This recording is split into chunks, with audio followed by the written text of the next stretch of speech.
गज़ा पट्टी में जगह जगह बिखरा ना फटने वाला बारूदी मवाद मुसलसल खतरा बना हुआ है।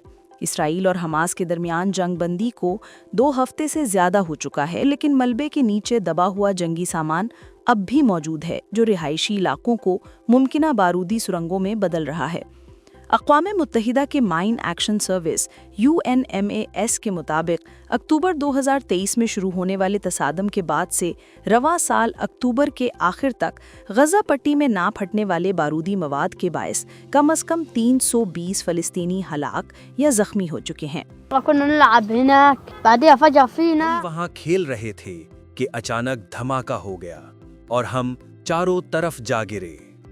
हम गज़ा के जुनूबी हिस्से में थे और जब वापस गज़ा सिटी आए तो यहीं अपना खैमा लगा लिया।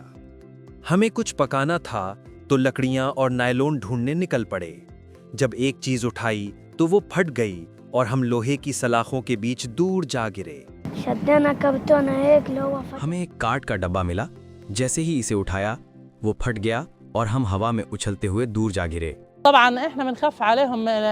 हम अपने बच्चों की हिफाजत के बारे में बहुत परेशान हैं, क्योंकि हर तरफ जंग के बचे हुए धमाकाखेज मवाद पड़े हैं। पूरा इलाका लोहे के ढेर में बदल गया है और हमें नहीं मालूम कि इसके नीचे क्या छुपा है। यकीनन यहाँ बहुत सा बचा हुआ असला है। जिस चीज़ ने हमारे बच्चों को जख्मी किया है वो दूसरों को और शायद हमारे बच्चों को दोबारा भी नुकसान पहुँचा सकती है। गज़ा सेंटर फॉर ह्यूमन राइट्स के मुताबिक गज़ा भर में तकरीबन 20,000 ना फटे हुए बम और मिसाइल मौजूद हैं।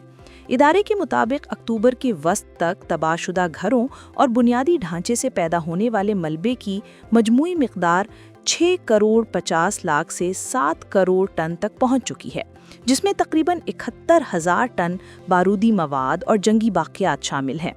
इंसानी जानों के नुकसान के साथ माहिरीन ने खबरदार किया है कि ना फटने वाला बारूदी मवाद और जंगी बाक़ियात गज़ा के पहले से कमज़ोर माहौल के लिए भी संगीन खतरा बनते जा रहे हैं।